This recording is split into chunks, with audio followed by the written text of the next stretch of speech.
On est ici sur le chantier d'un projet qui consiste à aménager un logement pour une famille de 4 personnes dans une maison de rue, une maison de village qui est mitoyenne de chaque côté et dont les 2 premiers niveaux ne sont pas concernés par le projet. Donc on aménage à ce niveau et au niveau du dessus un logement.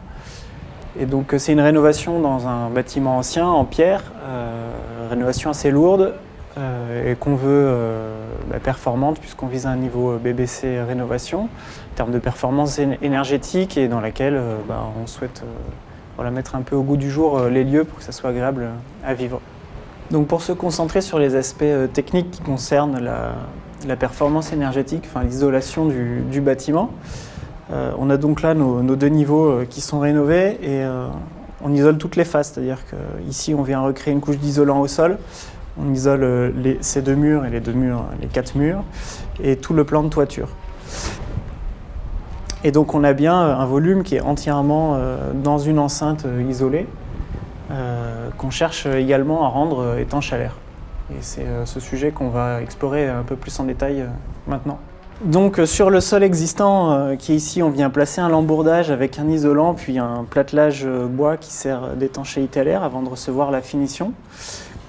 Sur les murs, on vient recréer en intérieur une ossature bois avec un isolant dans l'ossature bois et une membrane freine-vapeur hygrovariable qui vient gérer l'étanchéité à l'air, idem sur l'autre mur. Et puis en sous-face de la toiture qui est en poutre en I qui forme des caissons remplis d'isolant, on a aussi une membrane. Et donc pour aménager ce logement, on crée une boîte isolée sur toutes ses faces et on prend la précaution en plus de ça, effectivement, de disposer des systèmes pour faire une étanchéité à l'air en fait, pour une raison qui est la plus connue, qui est celle de la performance thermique, c'est-à-dire d'éviter les courants d'air dans l'isolant et les courants d'air qui peuvent être désagréables à l'intérieur, et des entrées d'air froid qu'il faut réchauffer par le système de chauffage. Et pour une deuxième raison qui est moins connue, qui est un peu liée, qui est la performance de l'isolant, qui n'est pas traversé par des courants d'air, et aussi sa pérennité dans le temps, dans la mesure où de cette manière on évite qu'il y ait trop de migration de vapeur d'eau dans l'isolant et que cette vapeur d'eau migrant dans l'isolant et se refroidissant, le traversant, condense et donc se retrouve sous forme liquide dans l'isolant et compromette un peu éventuellement sa pérennité dans le temps. Et donc ça c'est la théorie, c'est assez simple à dessiner sur le papier. Il faut boucler les 6 faces, faire le tour sans lever le crayon. Après, toute la question, c'est dans la pratique, comment on met en œuvre ces matériaux et ces systèmes sur les parois courantes. Comment on fait les liaisons, quand on a un platelage bois et qu'ici on a une membrane, quand on a une membrane sur une membrane, quand on a une membrane qui est traversée ici par un plancher intermédiaire. Quand on a une membrane qui arrive sur un mur qui est enduit et qu'on passe d'un système de membrane à un système d'enduit pour l'étanchéité à l'air. Voilà, donc il y a tout un certain nombre de réponses à ça, de plein de matériel qui existe et plein de stratégies et on voudrait vous en présenter quelques-unes. Donc ici par exemple on a un cas qui est fréquemment problématique et qui concerne en fait la menuiserie et en particulier la jonction entre la menuiserie et l'isolation des parois opaques. Déjà parce que c'est une jonction et que c'est un peu plus dur à traiter que les parties courantes parce qu'on a un angle et aussi parce que c'est justement une jonction et un point de coordination entre 2 corps de métier, entre le menuisier et la personne qui va faire l'isolation et l'étanchéité à l'air. Donc ici c'est une ouverture neuve, donc on a toute la liberté en plaçant la fenêtre ici en fait de s'aménager une super feuillure très large qui va permettre en fait à la couche d'isolant qui est en partie courante ici de venir recouvrir le tableau jusqu'à la menuiserie.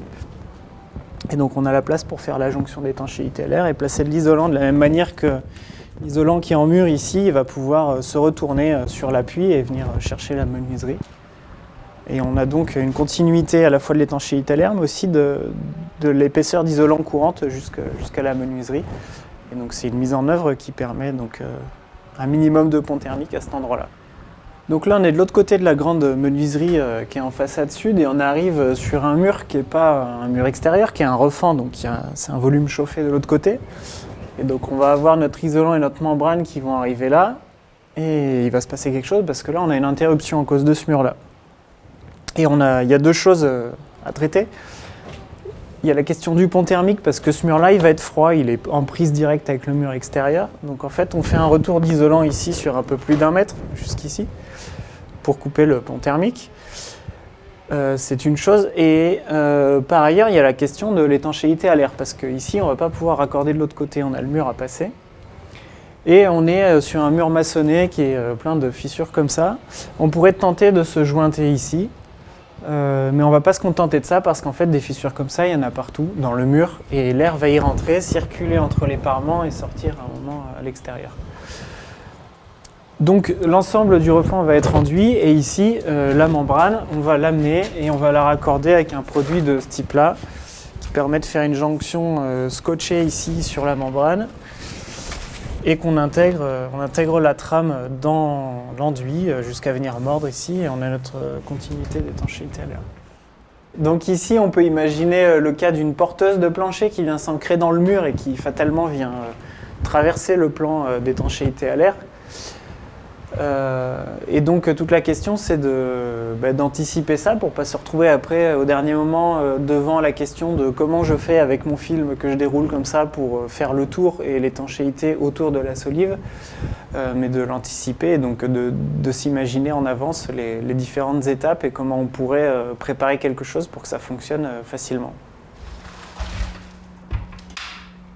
Donc ici sur une solive comme ça, là, j'ai une proposition. Ce qui est important de retenir aussi, c'est qu'il n'y a pas de recette miracle. C'est bien l'idée de la continuité de l'étanchéité à l'air, de quand il y a une interruption, comment la traiter. Mais là, la proposition, pour que ça soit plus simple, c'est tout simplement de préparer un patch comme ça et de l'entailler à la section de la solive. Hop, et de l'enfiler.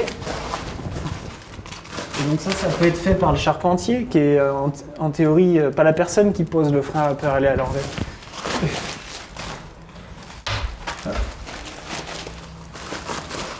Mais si on lui fournit et s'il se coordonne bien avec la personne qui fait l'étanchéité à l'air, il peut la poser avant de sceller sa solive dans le mur, et du coup ça va grandement faciliter le travail de la personne qui passe derrière, qui va pouvoir du coup se raccorder avec son lait du dessous, avec une bande de frein à vapeur ici, et qui pourra faire l'étanchéité sur tout le tour, et notamment dans les angles, de manière beaucoup plus confortable et fiable. Donc là, on a un autre cas de fenêtre beaucoup plus classique en rénovation, avec une fenêtre qui est dans une feuillure à 20 cm en retrait de la façade, avec des tableaux légèrement ébrasés, mais pas trop, et donc une fenêtre avec des montants assez fins, anciennes. Il y a plusieurs solutions possibles sur une rénovation comme ça. Donc c'est de déposer la fenêtre et de venir en reposer une neuve au même endroit dans la feuillure. Et à ce moment-là, le raccord d'étanchéité à l'air, je passe dessus parce qu'il n'y a rien de particulier, mais sur la question du pont thermique, il y a deux postures, c'est-à-dire que soit... ici, on va être très fin en fait. On arrive avec 20 cm d'isolant et quand on veut se retourner, on va avoir plus que 1, 2, voire pas 0 cm d'isolant. Donc soit on a des tableaux qui sont très ébrasés ou qu'on peut éventuellement élargir, disquer pour venir recréer la superfeuillure qu'on a vue précédemment sur la fenêtre neuve. Soit on peut choisir de faire des dormants, c'est cette partie de la fenêtre plus large, pour pouvoir venir mettre de l'isolant, mais on perd en clair de vitrage, et puis en extérieur, ça fait une sensation un peu d'avoir rétréci l'ouverture, qui n'est pas forcément judicieuse. La troisième option, qui est celle qui va être appliquée ici, et qui de ce point de vue est beaucoup plus simple, c'est de venir poser la fenêtre en fait en applique, à l'intérieur du mur, comme on le ferait sur une maison neuve isolée par l'intérieur. Donc on a notre couche d'isolant qui arrive là, dans l'épaisseur de la menuiserie. Ça simplifie grandement le raccord d'étanchéité à l'air, d'une part, et d'autre part, on a tout dans un seul plan. Et donc on a évacué cette question d'épaisseur d'isolant sur le tableau. Pour la pose en applique, la question aussi, c'est l'appui qui va permettre de venir poser la fenêtre, et puis le raccord entre la fenêtre et puis son jet d'eau, jusqu'à la fenêtre existante, et l'évacuation, le cas échéant, de l'eau qui pourrait rentrer si la fenêtre extérieure n'est pas étanche à l'eau. Donc dans cette option, on pose la fenêtre en applique, là ce qui va être fait ici. On va conserver la fenêtre extérieure dans sa place initiale, elle va continuer à jouer son rôle d'étanchéité à l'eau. Et c'est un choix qui a été fait pour des raisons économiques et aussi pour des raisons esthétiques et de conservation de l'aspect patrimonial de la façade. En fait. Donc ici, le dernier point qu'on aborde parmi tous ceux qu'il y a, c'est la question des réseaux, qui est assez simple puisqu'elle se résume uniquement à la question de rétablir l'étanchéité à l'air à la pénétration dans l'enveloppe isolée, puisque une fois qu'ils sont rentrés, on les distribue entièrement en intérieur, que ce soit l'eau froide, l'eau chaude, l'électricité et les écoulements d'eau usée. Et donc ici, on a un cas où il va falloir anticiper un peu pour que ça soit pas trop compliqué, puisqu'en fait, on a l'écoulement qui est très proche du mur. Et donc, on va voir notre plan d'étanchéité à ce niveau-là.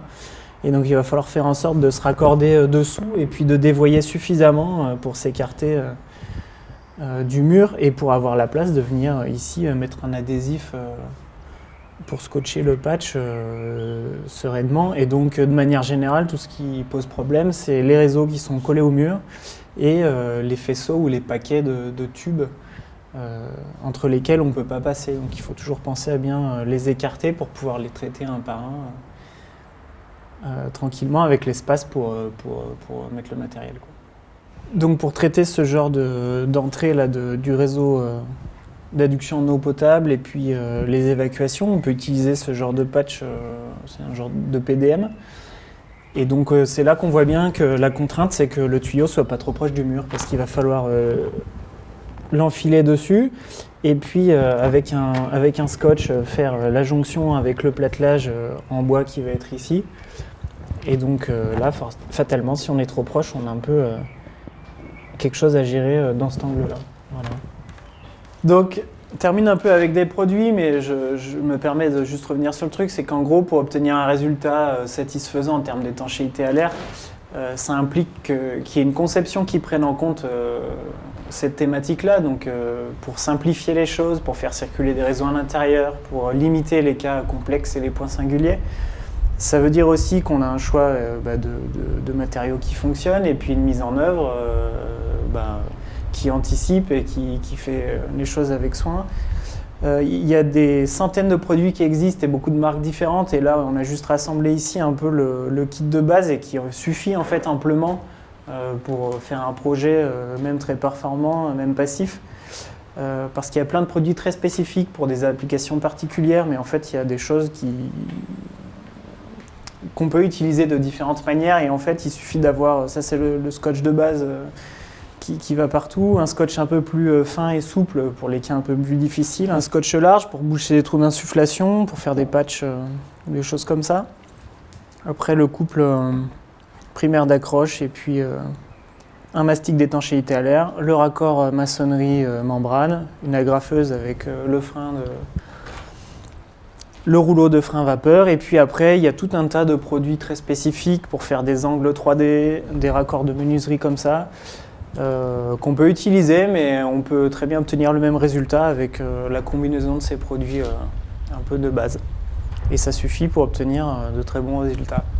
Voilà, du coup on a fait un rapide aperçu de quelques points qui se posent ici, de points techniques sur l'étanchéité à l'air sur chantier, et puis on se retrouvera bientôt pour une autre vidéo sous le même format, mais concernant la ventilation double flux qui va être installée dans cette rénovation.